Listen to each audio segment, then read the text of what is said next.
Chicos, buenas noches con todos, con todas. Espero que se encuentren bien de salud ustedes y sus familias. Iniciamos con la clase del día de hoy. Déjenme saber si es que hay alguien en la sala de espera para ingresar, hacerles ingresar, ya que el momento que comparto la pantalla ya se me dificulta mirar quién se encuentra en sala. ¿Me escuchan todos, verdad? Sí, ingeniera, sí le escucho. Sí, Ya, muchas ingeniera. gracias. Ingeniera. Les agradezco silencio en profe. sus micrófonos para ya dar inicio a la presentación.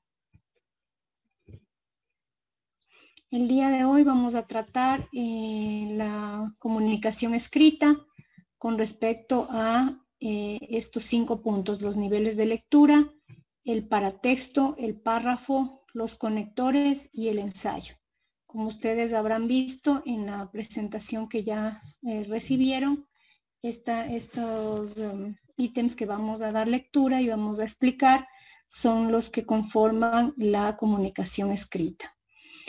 Como habíamos ya mencionado en clases anteriores, la lectura es súper importante para tener una correcta comunicación y expresión oral. Y así, de igual manera, lo dicen los textos. Romera Castillo, en el año 79, en su obra didáctica de la lengua y la literatura, es bastante acertada. La lectura es un complejo proceso mediante el cual los símbolos impresos y escritos llegan a tener significado. Así es, la lectura nos permite imaginar, nos permite generar ideas creativas, nos permite generar constructos a través del pensamiento, que lo hacemos de manera automática, ¿no? Realmente es una maravilla el cerebro cómo funciona de esta manera cuando nosotros le damos la información o el insumo de la lectura. Otro concepto nos dice la lectura es inherente a la capacidad de leer. Se halla la aptitud para comprender el significado, interpretar, evaluar, reflexionar y aprovechar lo que se lee. La lectura es un instrumento que conduce a la instrucción, la comprensión y el placer a través del conocimiento de las palabras, las letras y los libros.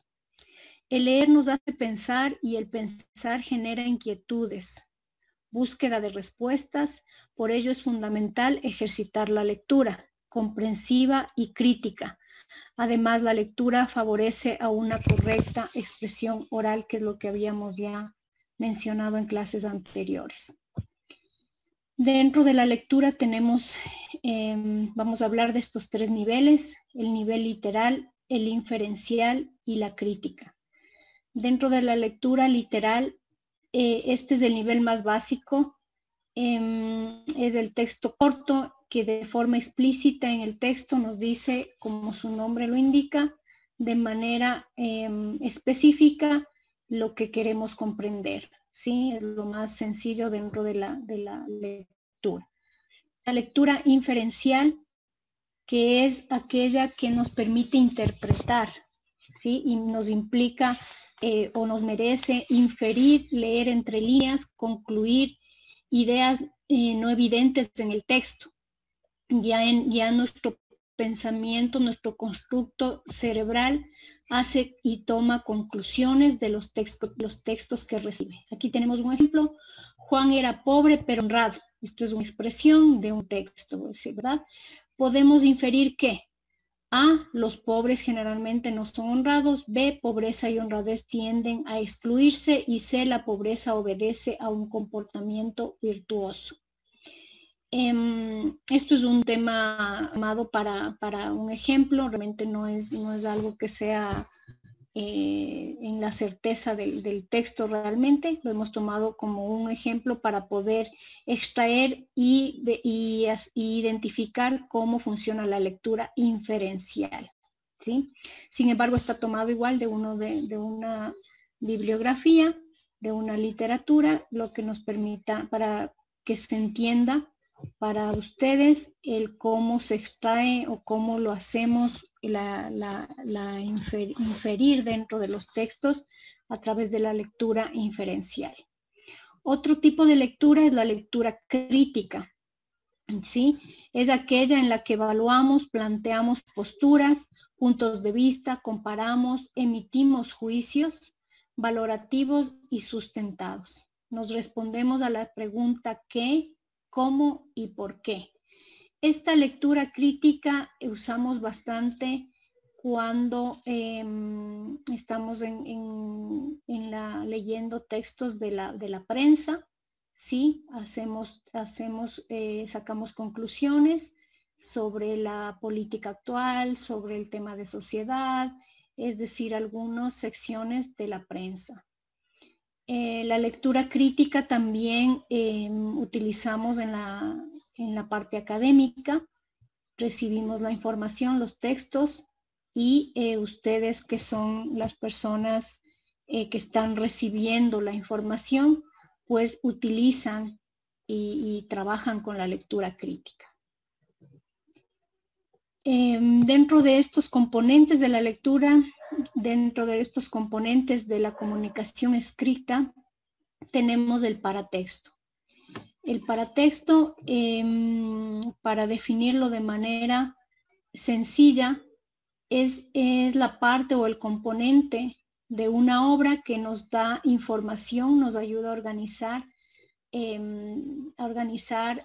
la estructura de la obra de tal manera que nos ayude a mejorar la comprensión. Se compone de algunos enunciados que son de marco constante y general, como el título, el subtítulo, el epígrafe, el índice, el prólogo o prefacio, la dedicatoria y las notas al pie. Esto van ustedes a trabajarlo desde que ustedes empiecen a hacer monografías, tesis. Van a trabajar este tipo de estructura dentro del que se denomina paratexto, dentro de sus documentos que generen o de sus obras, ¿sí? Tenemos también como uno de los aspectos importantes dentro de la comunicación escrita el párrafo. El párrafo lo vemos a diario en los textos que estamos revisando, que estamos trabajándolos o que estamos desarrollando a través de tareas en el marco, en contexto que ustedes se encuentran de formación. El párrafo se observa o inicia a través de una marca de un punto aparte, ¿no? Siempre se distingue un párrafo con el punto y aparte. Generalmente inicia con una letra mayúscula inicial y un espacio en blanco en el margen izquierdo de alineación del texto principal de la primera línea. Los párrafos no tienen extensiones determinadas, pueden ser de una oración compleja o de muchas oraciones. Aquí tenemos un ejemplo de un extracto de uno de los párrafos del libro El amor en tiempos de cólera de Gabriel García Márquez del año 85. Era inevitable. El olor de las almendras amargas le recordaba siempre el destino de los amores contrariados. Aquí, en este párrafo, vamos a ver una serie de aspectos que hemos venido trabajando ya en la comunicación oral y en la comunicación escrita. Recordarán que hablamos sobre los dos puntos, sobre las comas, punto y comas, guiones, comillas, que nos permiten darle formalidad, darle riqueza al lenguaje, ¿sí? Por favor, Paola Barahona, ¿me ayuda con la lectura? Ya. Era inevitable. El olor de las almendras amargas le recordaba siempre el destino de los amores contrariados. El doctor Juvenal Urbino lo percibió desde que entró a la casa todavía. ¿Qué dice? En penumbras, a donde había acudido de urgencia a ocuparse de un caso para él. Había dejado de ser urgente desde hacía muchos años. El refugiado antiliano Jeremías de Zainat Amor, inválido de guerra, fotógrafo de niños y de su adversario de ajedrez más compasivo. Se había puesto salvo a los tormentos de la memoria con un saumerio de cianuro de oro. ¿Ya? Muchas gracias, Paula. Ya. Sí, entonces recuerden que es súper importante antes de iniciar la lectura, antes de iniciar una exposición, habíamos visto en clases anteriores que debemos hacer una preparación. Cuando van a participar en clase, obviamente quizás no tienen el tiempo para preparación, pero antes de empezar, recuerden, hagan una lectura rápida y luego den inicio para que se familiaricen con el tipo de lectura que van a hacer o con el tipo de pregunta que les están haciendo. Pónganse siempre en el contexto, eso también forma parte de la comunicación. Otro punto que hay que recalcar es que los puntos, dos puntos, comas, tildes, pausas que tenemos que hacer dentro de la comunicación oral son súper importantes y también dentro de la comunicación escrita, porque permiten una mejor comprensión y recordemos que la comunicación debe enmarcarse siempre en el entendimiento del que emite el mensaje y del que recibe el mensaje a través de los diferentes canales. ¿Sí? Paola nos ayudó con la lectura. Es importante, como les había dicho, que ustedes lean textos, lean bibliografía. Ahorita están preparándose, estudiándose la parte académica, pero es importante también que ustedes lean textos de su interés, porque eso les ayuda a mejorar su vocabulario, su expresión, su dicción y su ortografía. Continuando con los temas, vamos a ver los tipos de párrafo y unos pequeños ejemplos con respecto al párrafo. ¿Sí? Dentro del párrafo tenemos el párrafo simple, que tiene una estructura a través de una oración principal, oraciones de apoyo y una oración de conclusión. Aquí tenemos un ejemplo. En Navidad el tráfico es terrible. Los carros se atracan en las calles, la gente pita por todo, los carros se aparcan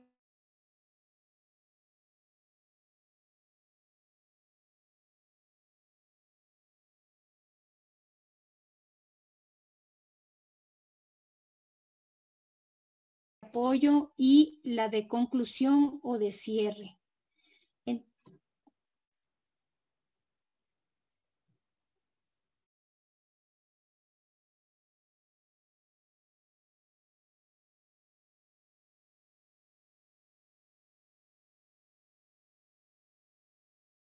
Se construye de una oración principal, oraciones de apoyo que se añaden a oraciones de expansión y una oración de conclusión. ¿Qué quiere decir esto de oraciones de expansión? Dentro del mismo contexto se va clarificando lo que se quiere inferir dentro del párrafo. Aquí tenemos un ejemplo. Me desagrada la playa, el sol me quema, tengo que pasar todo el día debajo de un parasol cubierta de pies a cabeza en bloqueador. Tengo alergia a los mariscos. Si como un langostino, me enroncho como si tuviera sarampión. La arena me pica, se mete como hormigas chiquitas entre los dedos de los pies y no me deja en paz. En fin, cuando voy a la playa paso mal. ¿Sí? Aquí podemos distinguir. Ustedes vieron, seguramente hicieron una revisión antes de la clase en la que ya podían identificar este tema. Al final vamos a hacer clarificaciones si tenemos alguna inquietud. Recuerden que no puedo revisar ahorita los mensajes de texto porque estoy en uso de la presentación. Luego tenemos dentro de la comunicación escrita los conectores. Los conectores son de suma importancia dentro de la redacción porque nos sirven para hacer énfasis, para identificar causales, para hacer cierres, para dar continuidad a los textos que estamos pretendiendo inferir o explicar o precisar. Nos sirven para enlazar, para unir párrafos unos a otros, para mejorar la redacción, para hacerla coherente, ordenada y lógica.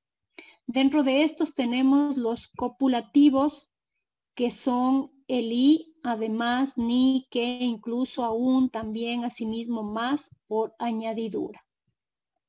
Dentro de los condicionales tenemos en acaso de que, sí, a menos que, siempre que, según, cuando. Como pueden ustedes observar, estamos continuamente ocupando estos conectores y en la comunicación escrita no está igual, no es que no los dejamos de ocupar, también los ocupamos.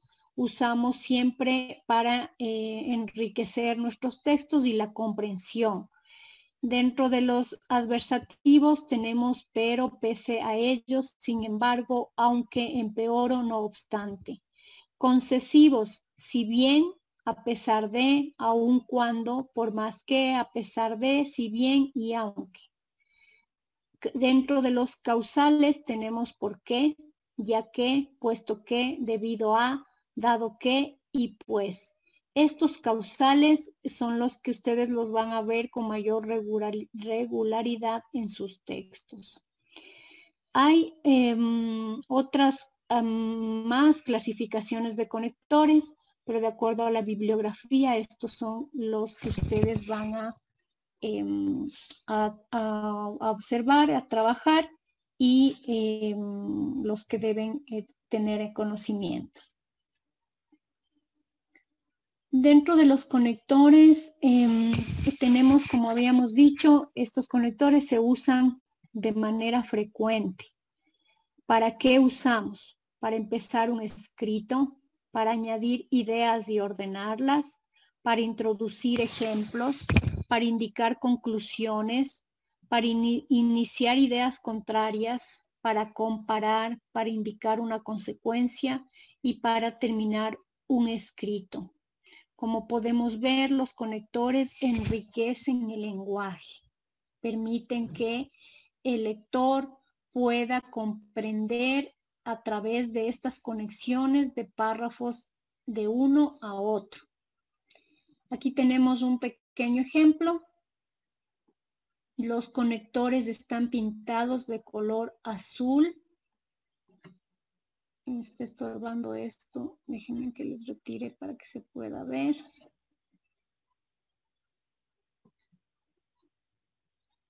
Quizás si le ponemos...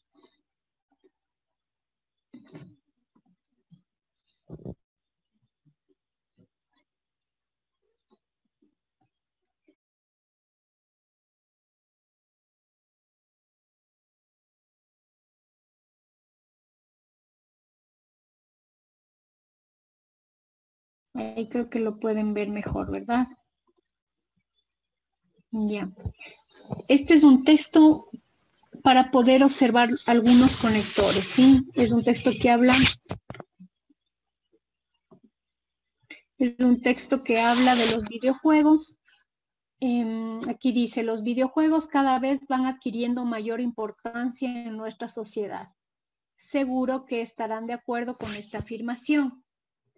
Ya no solo son una distracción de unos pocos, incluso, aquí tenemos un primer conector, el creador del Nintendo DOS, Shigeru Miyamoto, ha dicho, los videojuegos nos hacen mejores.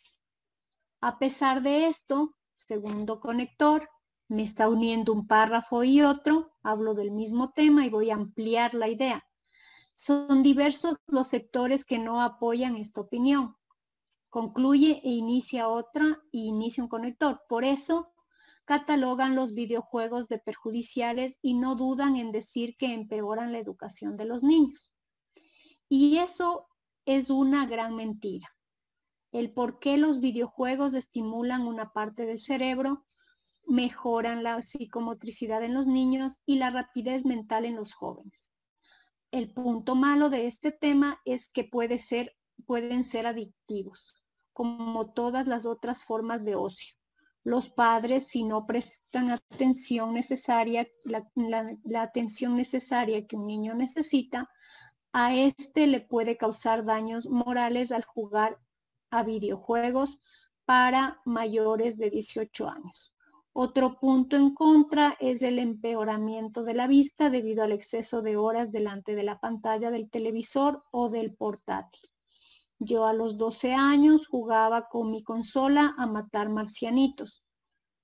Aparece un conector. Acabé un texto grande de explicación y viene un conector, pero no todo lo que rodea al mundo de los videojuegos es negativo, porque consolas como la famosísima Nintendo Wii ayudan al niño en la percepción de su alrededor y en la movilidad de las muñecas y de las manos. Otro punto a favor de este método es que a los niños les parece muy divertida. Concluyo el párrafo en el que estoy tratando del tema y en la siguiente conexión aparece el conector en definitiva. Las innovaciones son el pan nuestro de cada día y nos ayudan en la vida cotidiana. Es decir, son buenas. Los videojuegos son innovaciones importantísimas que cada día aportan novedades que en un futuro próximo nos deparará agradables sorpresas. Concluye la idea y dice, por lo tanto, vuelve a usar un conector, debemos desterrar la idea de que los videojuegos solo están destinados para un sector de la sociedad. Los videojuegos hace tiempo que han llegado y lo han hecho para quedarse. Este es un texto como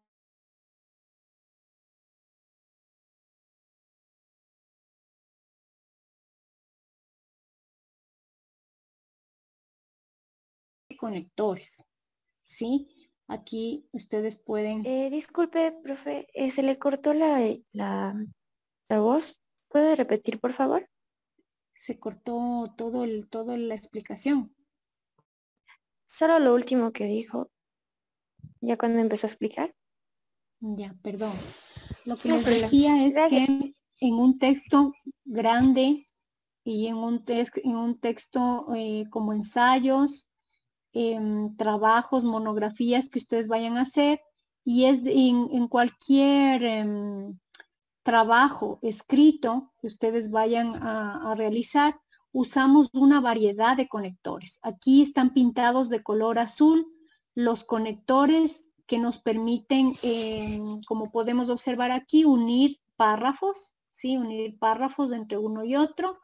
Nos permiten hacer énfasis en la situación que estamos infiriendo y nos permiten concluir, ¿sí? Nos permiten, dentro de estas conclusiones, hacer énfasis en lo que nosotros, en la idea que estamos explicando o fomentando, ¿sí? Son súper importantes los conectores dentro de nuestra comunicación escrita. Eso es lo que les había dicho. Espero que ahí se haya escuchado mejor. Denme un segundo que voy a deshabilitar este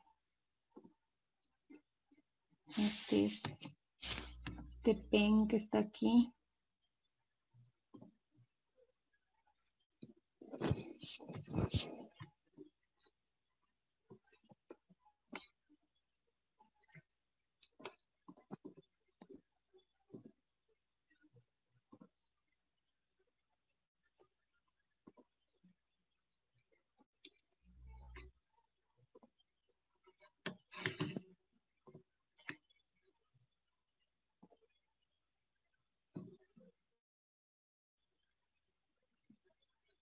Ya. Bueno, no me permite deshabilitar, pero vamos continuando con la presentación. Vamos a hablar sobre el ensayo. Esta herramienta dentro de la comunicación escrita es súper importante para la parte académica. El ensayo usamos muchas veces. El ensayo en otras culturas como la canadiense, la norteamericana, se trabaja mucho para justamente la formación académica. El ensayo es la obra literaria en prosa que expone con profundidad y desde una perspectiva personal un tema determinado, a través de conocimiento, emotividad crítica, que son los rasgos esenciales de todo ensayo. Cada vez que uno sostiene un diálogo interno, está haciendo un ensayo. Sin darnos cuenta, estamos haciendo un ensayo, estamos infiriendo, estamos analizando. Escribir ensayos es sencillamente una variación de una actividad tan fundamental para el ser humano como pensar. ¿Sí? Dentro del ensayo tenemos claramente tres aspectos. La estructura como tal del ensayo tiene la introducción, el desarrollo y la conclusión. La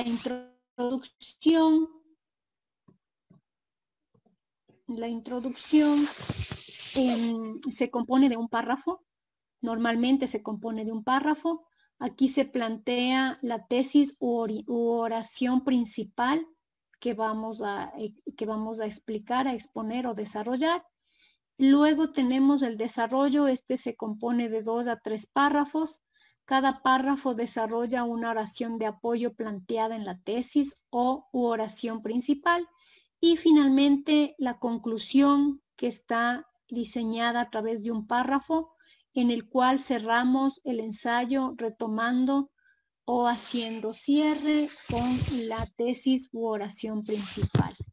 El ensayo tiene una característica, sí hay sus excepciones, pero en la generalidad el ensayo es corto, preciso y conciso con respecto a la información que vamos a trabajar. Es por eso la importancia y el uso que le damos bastante en la parte académica, ¿sí? Aquí tenemos un pequeño ejemplo del ensayo.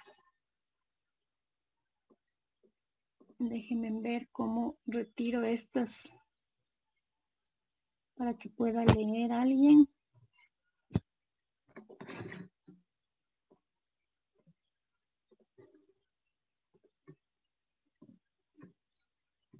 Perfecto.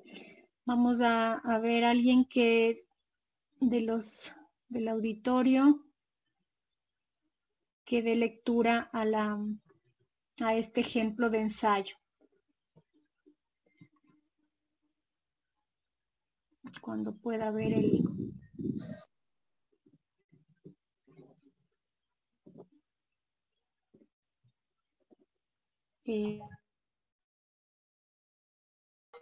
Yo podría leer.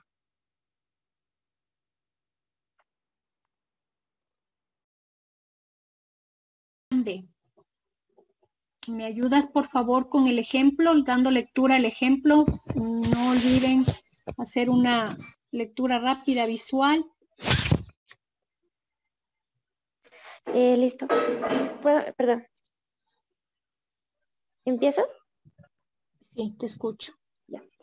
Ensayo sobre el arte. ¿Cuál es tu nombre, pintura, perdón? Alina.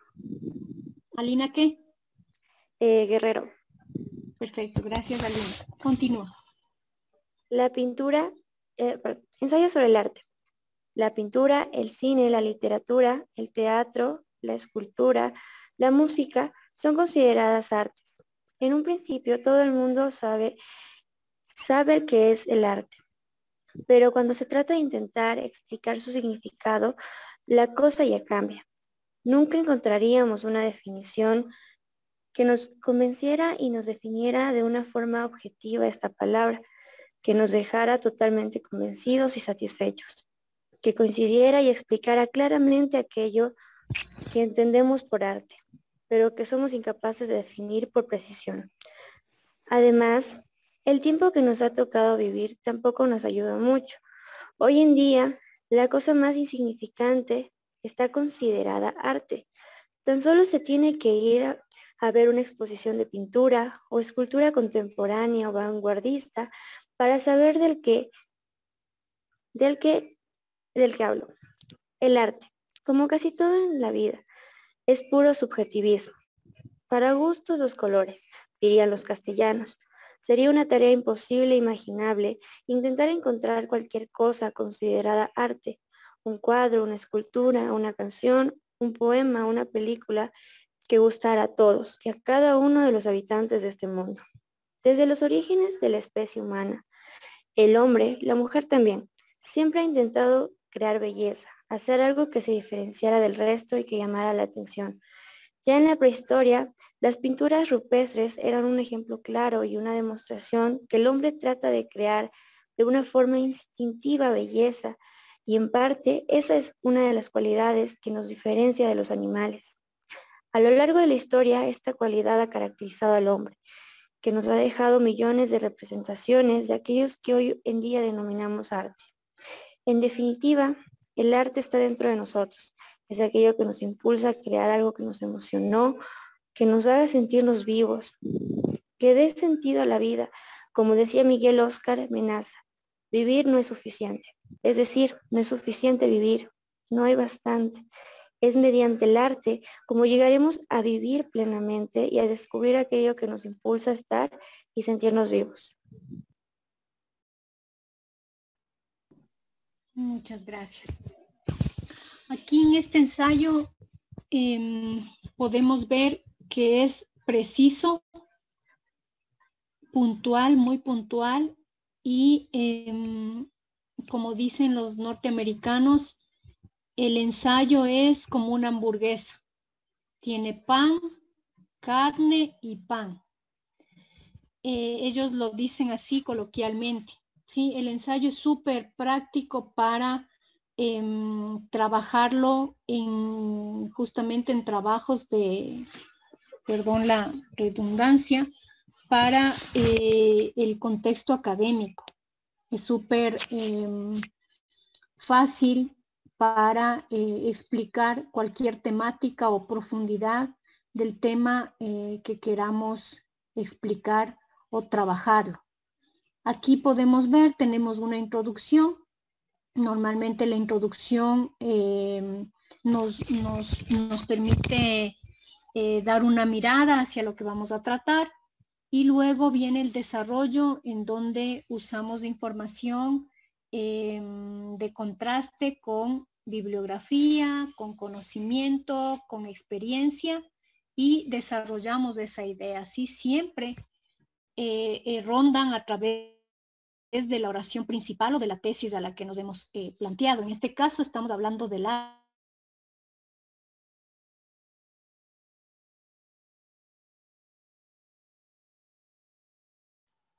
Ya se le fue el audio. El cerrar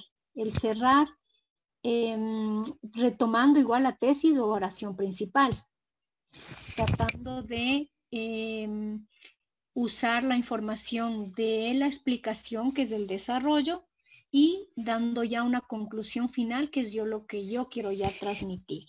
¿Sí? Aquí también tenemos algunos conectores.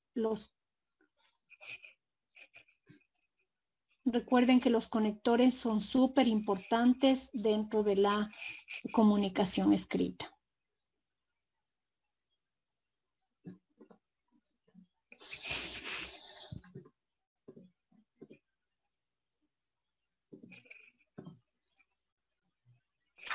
Lo que habíamos hablado ya. El ensayo tiene un tema general y las ideas de apoyo. Las ideas de apoyo van a estar siempre en la parte del desarrollo. El asunto va a estar en la parte inicial, conjuntamente con el tema, y lo que es importante identificar es la practicidad del ensayo. Por favor, no olviden cerrar sus micrófonos. Con eso hemos terminado. Entiendo que ustedes tienen esta presentación y la pueden trabajar. Vamos a proceder con si tenemos alguna pregunta. ¿A dónde? Se van a regresar. En el chat, déjenme, lo miro. Geraldine Sarango, está abierto su micrófono.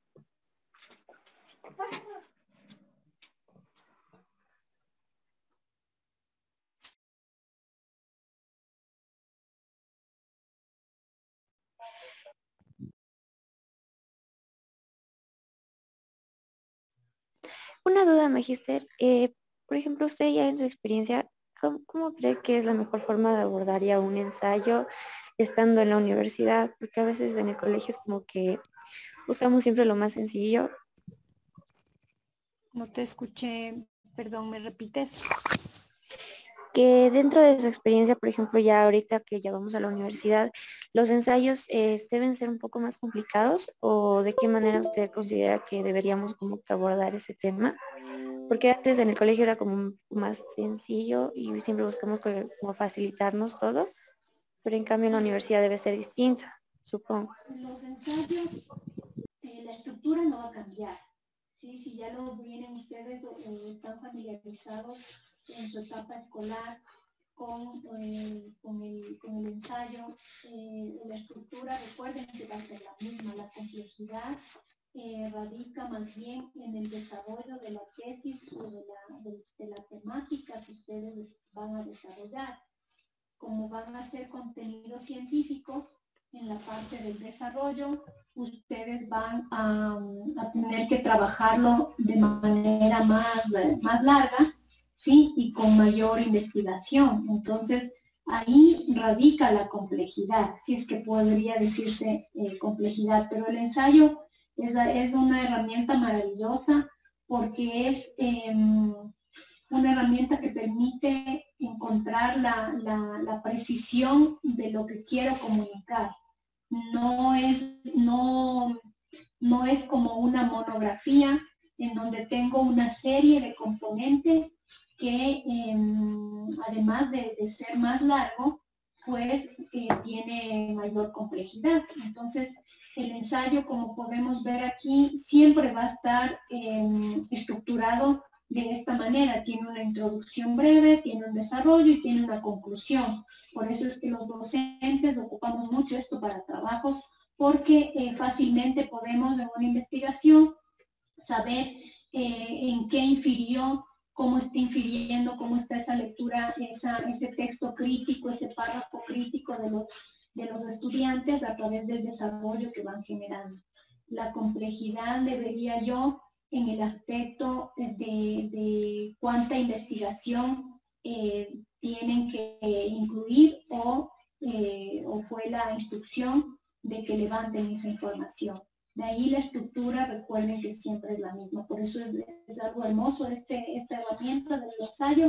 Es súper buena y súper práctica para los trabajos académicos, para también en el contexto laboral.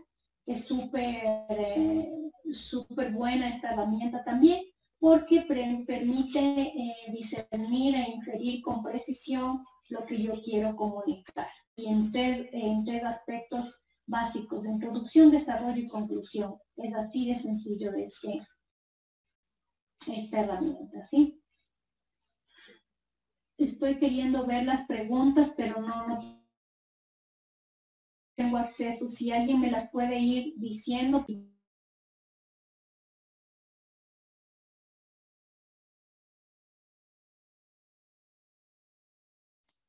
En el chat no hay preguntas. No tengo preguntas, perfecto. Eso es todo, chicos. Si tienen ustedes alguna otra pregunta, háganlo, levanten su micrófono, expresen sus inquietudes que tengan al respecto y paso a dar respuesta para previo a la conclusión de la exposición.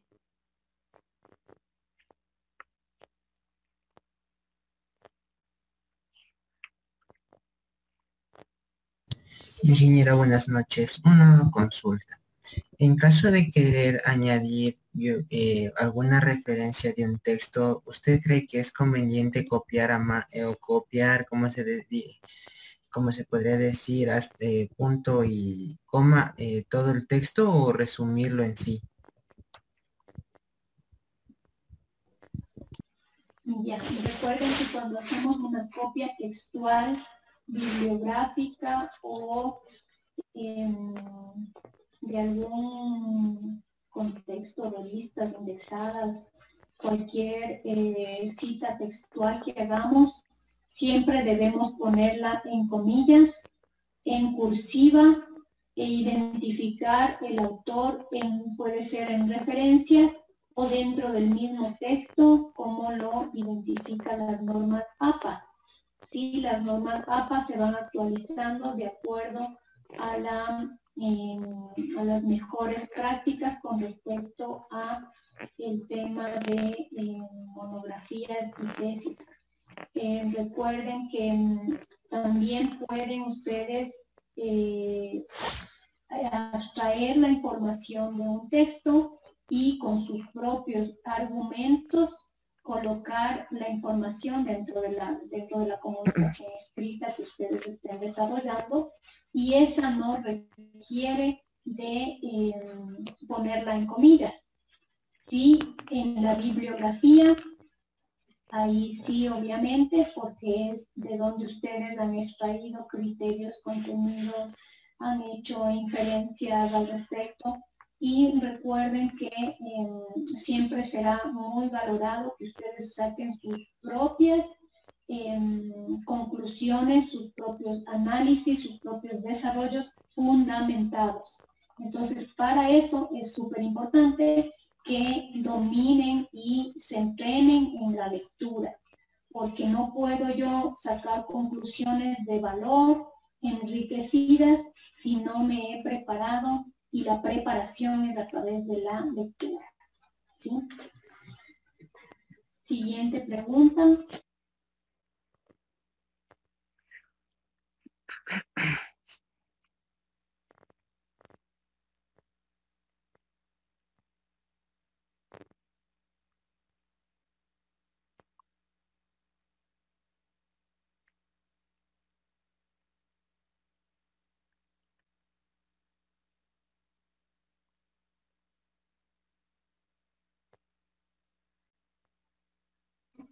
No creo que tenemos entonces más preguntas.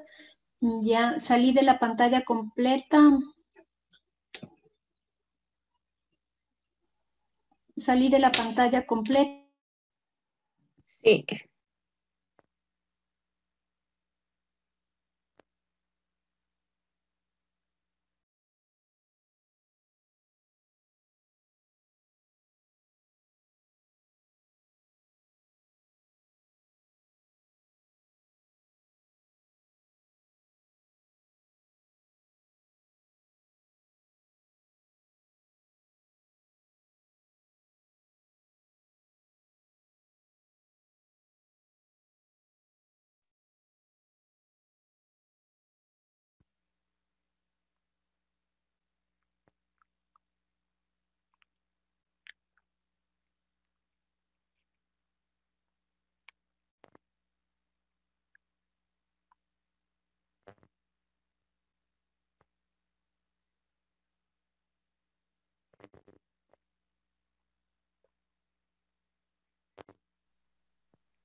Confirmen, ¿la integración para cuándo? Nos pasamos la nivelación, loco.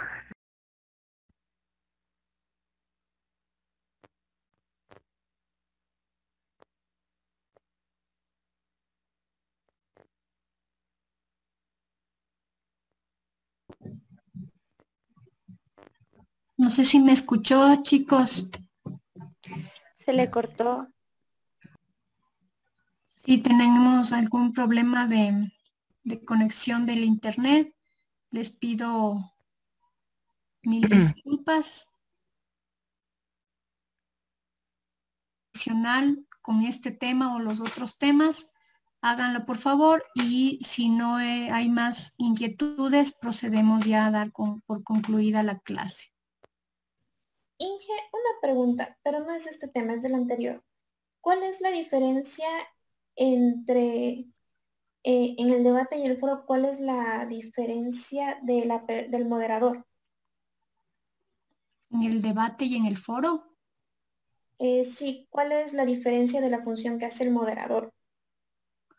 A ver, en el debate recordemos que tenemos diferentes participantes que están instruidos o que tienen información de experticia con respecto a la temática. Cada uno va a exponer sus criterios y van a intentar convencer al auditorio con sus diferentes argumentos. Entonces, ahí lo que hace el moderador es que no permitir que se salgan dentro del marco que se ha establecido para el debate, porque recordemos que tenemos personas que, expositores que tienen criterios a favor y otros que tienen criterios en contra. Entonces, cuando sucede esto, puede salirse de las manos el debate y el moderador está para justamente aterrizar, tiene que hacer cortes de distracción, tiene que dar paso, tiene que controlar el tiempo para que el contexto del debate se maneje dentro del contexto del debate y no se pierda. Esa es la función principal del moderador. Para eso está el moderador. Y en cuanto a la otra herramienta, ¿cuál era la que me preguntaste? O el foro. Ya, en cuanto al foro. En el foro, en cambio, ahí tenemos los expositores o quienes están infiriendo dentro de esta comunicación, no necesariamente son expertos o están instruidos en la temática. El foro, como les decía, ocupamos muchísimo en la parte académica, cuando mandamos, por ejemplo, nosotros hablando en la comunicación, puedo yo generar un foro y decirles, chicos, por favor, comenten sobre la herramienta del ensayo. Entonces ahí en el foro, cada uno de ustedes lo que hace es leer más, profundizar más sobre el ensayo dentro de la bibliografía que se les ha dado y bibliografía adicional. Recuerden que las personas que participan dentro de estas herramientas de comunicación tienen que estar preparados. Entonces es importante que trabajen la información de la bibliografía y información adicional para que les permita enriquecer la comunicación. Entonces, ¿qué es lo que hacen todos ustedes? Todos los chicos empiezan a participar en el foro y van a dar sus puntos de opinión con respecto al ensayo. Habrá unos que digan, el ensayo me pareció súper práctico, preciso, conciso, como dice tal autor en este libro de este año, en tal contexto. Habrá otros que digan, me encuentro en desacuerdo con la opinión de Denise, en el sentido de que el ensayo, a mi criterio, es muy simple. Prefiero o me relaciono o me identifico más con una estructura más tipo monografía, en donde tengo más contenido, más clasificación que me permite entender de mejor manera la temática que estoy analizando. Y así habrá diferentes opiniones dentro del foro. El foro lo que permite es identificar o abstraer los diferentes contenidos de opinión. Por eso es muy bueno en la parte académica y lo usamos mucho. El moderador ahí, en este contexto, por ejemplo, es el tutor o el director o el profesor, que es quien va a identificar que de igual manera el foro se enmarque dentro del contexto de la participación. Los foros, al insumir de varias opiniones, lo que hacen es, recuerden que estas opiniones no son necesariamente de expertos, en este ejemplo son los estudiantes, sin embargo, para poder emitir su comentario e inferir dentro de este contexto de comunicación, tienen que prepararse de manera previa, porque puede haber otro compañero que debata con respecto a esa posición y deje en evidencia la no preparación de los participantes. Entonces, ahí un poquito la explicación de cuál es el perfil del moderador en un contexto y en el otro contexto. Los dos lo que intentan es regular el marco para el que se creó esa herramienta de comunicación. En el caso del foro, inferir en diferentes opiniones que nos permitan llegar a conclusiones y insumirnos y enriquecer la información o contenidos de lo que se está trabajando. En el caso del debate, en cambio, son expertos en que van a explicar de una manera, de una posición X a una posición también contraria, para de igual manera convencer de sus argumentos al auditorio. ¿Sí? Aquí, en cambio, en el foro, a quien pretenderían convencer o identificar al conjunto de compañeros y al profesor, que es quien está moderando ese foro. Espero que quede ahí un poco claro o requieres mayor ampliación. No, magistra, sí está bien, gracias. Perfecto, Dayana. Con esto concluimos, chicos. Les agradezco por su tiempo. Estamos informándonos ya para la siguiente clase, evaluaciones, y recuerden que cualquier tema administrativo lo tienen que hacer ya a través de los contactos de la parte de gestión de administración, ¿sí?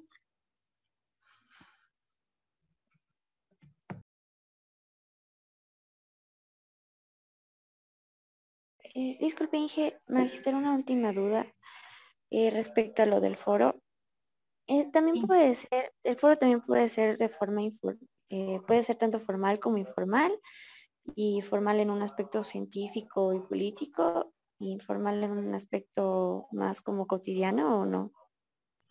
Sí, el foro, bueno, hay de manera informal también en todas estas formas de comunicación instantánea, también hay foros.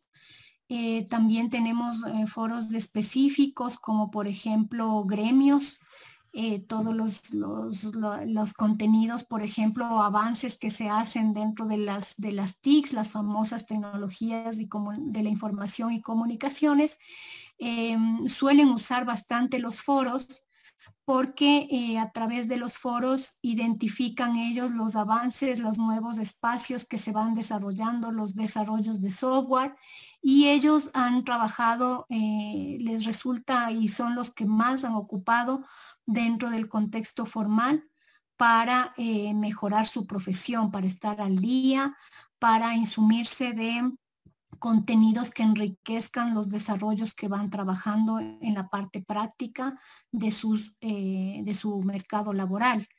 En cuanto a la parte académica, lo que les digo, los foros son súper utilizados también. Y en cuanto a la parte informal, también como contextos de comunicación instantánea, también se encuentran los foros.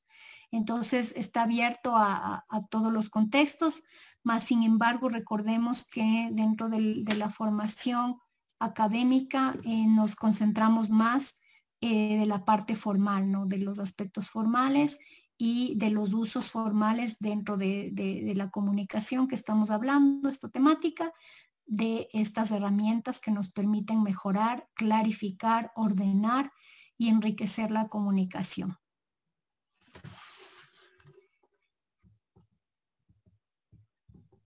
Magister, una última duda.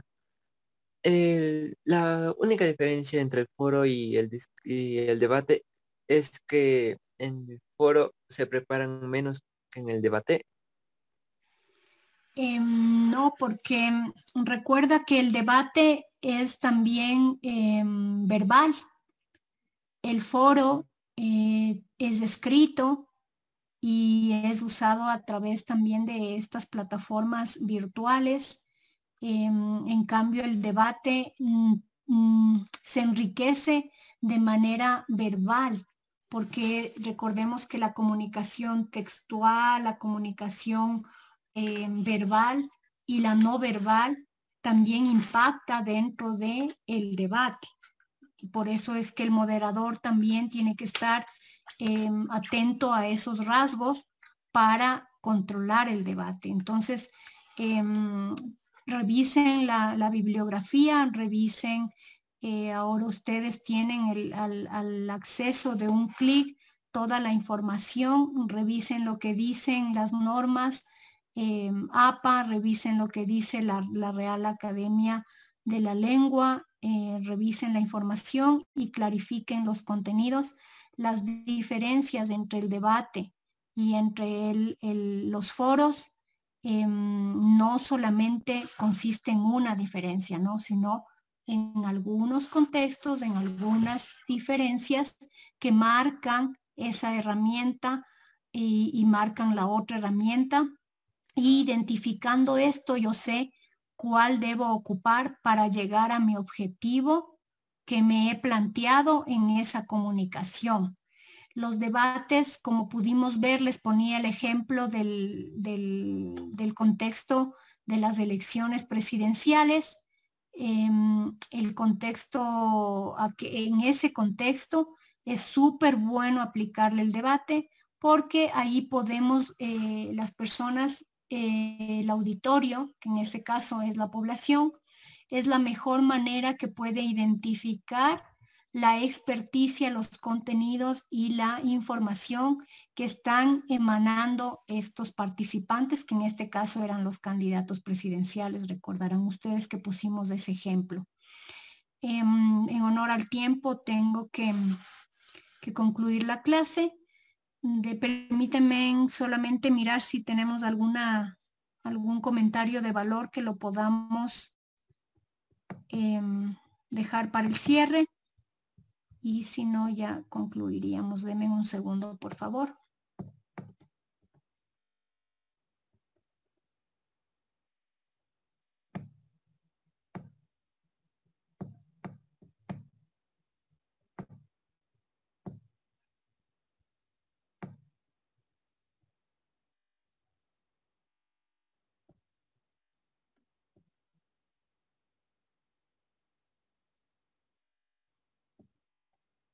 Una pregunta, por favor.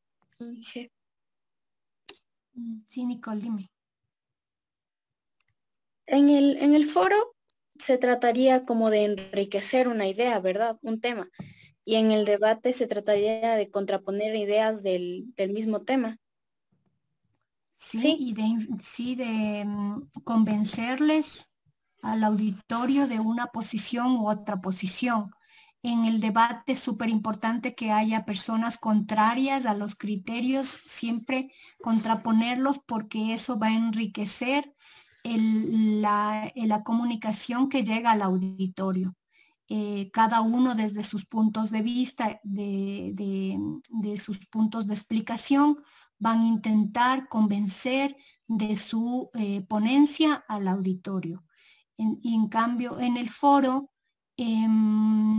realmente no están intentando convencer, sino más bien están comunicando y enriqueciendo un contenido a través de las diferentes expresiones que hacen los participantes, que deben estar igual, si bien es cierto, no son expertos, deben estar igual en conocimiento de la temática, porque se ponen a exposición de que un participante analice el contexto de lo que está hablando y deje en evidencia el conocimiento o el poco conocimiento del participante. ¿Sí? Listo, chicos, les agradezco mucho por su tiempo. Hemos concluido la clase, nos miramos hasta la próxima participación y exposición. y estamos a las órdenes para cualquier tema. Que tengan una buena noche, cuídense y cuiden a sus familias. Muchas gracias.